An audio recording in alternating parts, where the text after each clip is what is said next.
Friend good morning, how are you children.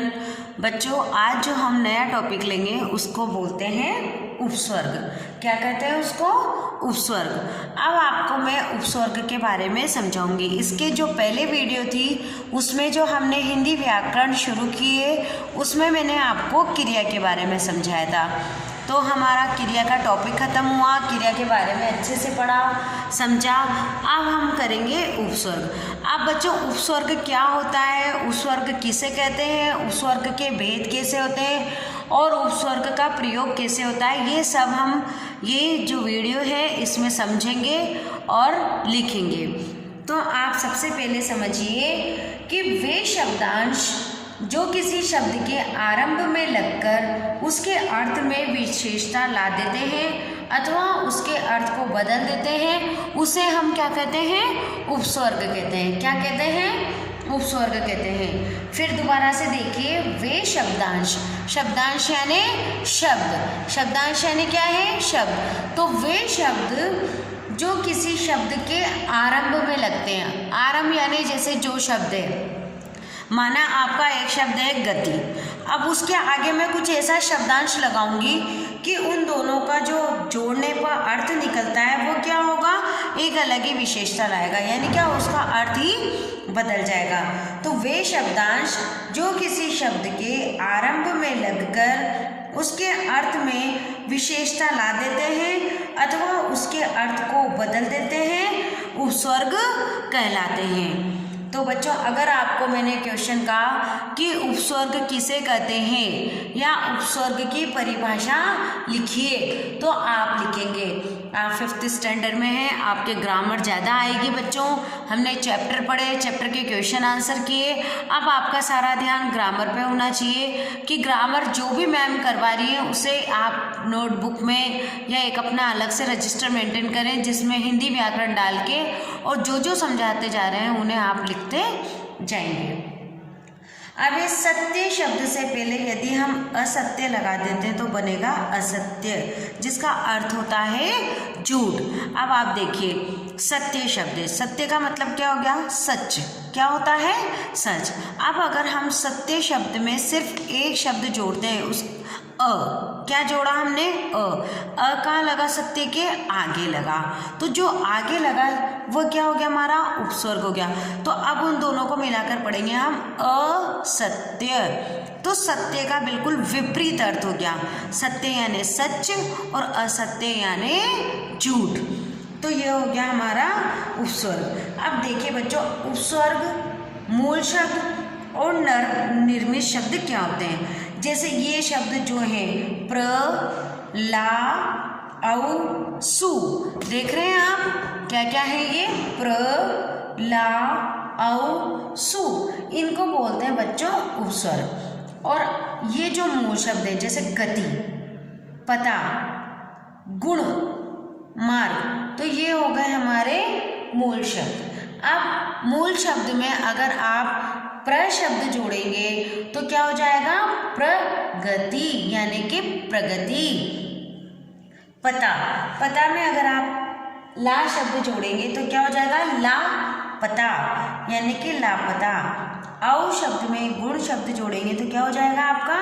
अवगुण। सुमार्ग में अगर आपने सु जोड़ दिया तो क्या हो जाएगा? सुमार्ग। तो बच्चों, ये हो गया आपका प्रगति, लापता, अवगुण, सुमार्ग। तो ये जो हमारे नवनिर्मित शब्द बने हैं, कौन से? नवनिर्मित शब्द। नवनिर्मित शब्द का मतलब होता है इन दोनों शब्दों से मिलकर जिन शब्दों का निर्माण हुआ है उसे बोलते हैं हम नवनिर्मित शब्द। तो बच्चों, जैसे था हमारा गति, अब गति में हमने क्या लगाया? उपस्वर्ग लगाया। उपस्वर्ग क्या लगाया हमने? प्र लगाया। तो गति का मतलब होता है तेज, चाल। अब जब प्र ऐड किया हमने तो हो गया प्रगति। अब प्रगति का अर्थ ही बदल गया, प्रगति का अर्थ तो क्या हो गया? उन्नति, सफलता। तो हमारा अर्थ बिल्कुल बदल गया।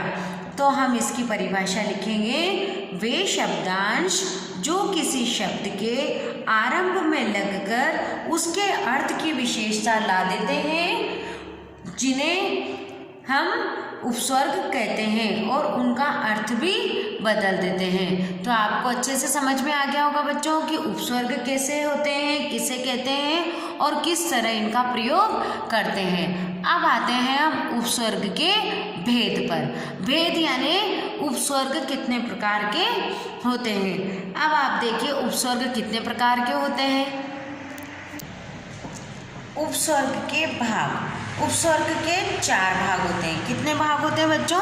4 भाग होते हैं। अब उपस्वर्ग तो मेन ही होता है पर उसको 4 भागों में डिवाइड किया है। अब किस तरीके से डिवाइड किया है? संस्कृत के उपस्वर्ग अलग होते हैं, हिंदी के उपस्वर्ग अलग होते हैं और उर्दू के उपस्वर्ग अलग होते हैं। और जो उपस्वर्ग की तरह ही हिंदी में प्रयुक्त होने वाले संस्कृत के जो अवयव होते हैं या हम इनको बोलते हैं संस्कृत के अवयव, यानी जो शब्द होते हैं वह अलग होते हैं। तो आज आप समझेंगे संस्कृत के अवयव। इनको हम थोड़ा सा समझते हैं कि जैसे संस्कृत के शब्द होते हैं। अब आपने देखा होगा हिंदी आगत शब्द जो मैं पढ़ाती थी तो इसमें अंग्रेजी शब्द, उर्दू शब्द, उर्दू फारसी शब्द, ये सब शब्द क्या थे? अलग अलग थे। तो अब आप समझेंगे संस्कृत के शब्द। संस्कृत में जैसे अभिमन्यु, अधिकार, अधिपति, ये सारे शब्द, परिक्रमा, प्रयोग, संपूर्ण, सुपुत्र, पराजय, दुर्दशा, इन सब शब्दों को क्या बोलते हैं? हम संस्कृत के शब्द बोलते हैं। हिंदी के शब्द समझिए पहले। हिंदी में हम क्या बोलते हैं? अज्ञान, अलौकिक, अथाह, अधलिखिला, अधमरा, अधपका, भरपेट। तो ये सारे जो शब्द थे ये क्या थे? हमारे हिंदी के शब्द थे। अब आते हैं हम उर्दू के शब्दों में। उर्दू के शब्द होते हैं जैसे खुश मिजाज, खुश दिल, खुशबू, हमदर्द, हम उम्र, हम सफ़र। तो बच्चों ये सारे शब्द थे उर्दू के। अब हिंदी के, उर्दू के और जो संस्कृत के मैंने शब्द बताए हैं, इन संस्कृत के शब्दों में, हिंदी के शब्दों में, उर्दू के शब्दों में हम जो उपस्वर्ग लगाएंगे वो कैसे लगाएंगे ये कल की वीडियो में हम समझेंगे। तो आज बच्चों हमने क्या समझा? उपस्वर्ग किसे कहते हैं और उपस्वर्ग के भाग। तो आप अपनी नोटबुक में एक रजिस्टर मेंटेन करेंगे। आप सबसे पहले क्वेश्चन लिखेंगे, अपने नोट्स खुद तैयार करेंगे ताकि आपको कोई दिक्कत नहीं आए। उपस्वर्ग किसे कहते हैं और आप डेफिनेशन लिखेंगे उसकी। उसके बाद आप इस तरीके से लिखेंगे उपस्वर्ग के भाग, फिर उसमें 1 2 3 4 कॉलम बनाएंगे। फर्स्ट कॉलम में लिखेंगे संस्कृत के उपस्वर्ग, सेकंड में लिखेंगे उपस्वर्ग हिंदी के और उर्दू के उपस्वर्ग, और फिर लिखेंगे उपस्वर्ग की तरह हिंदी में प्रयुक्त होने वाले संस्कृत के अवयव। तो बच्चों फिर इसकी हम एक एक करके डिटेल पढ़ेंगे और पूरा अभ्यास कार्य पढ़ेंगे, इससे रिलेटेड क्वेश्चन आंसर पढ़ेंगे। आपके हिंदी ग्रामर की बुक नहीं है, आपके एक ही बुक है, उसी बुक में आपके चैप्टर प्लस हिंदी ग्रामर है। तो जो हमने चैप्टर पढ़े हैं उसके साथ तो मैंने हिंदी ग्रामर समझाई है, पर मैं एक एक टॉपिक लेके उसको आपको अच्छे से डिटेल में समझाना चाहती हूँ ताकि आपको अच्छे से याद हो सके। तो बच्चों जितना आज पढ़ाया है उसे सुनेंगे, समझेंगे और लिखेंगे। Thank you.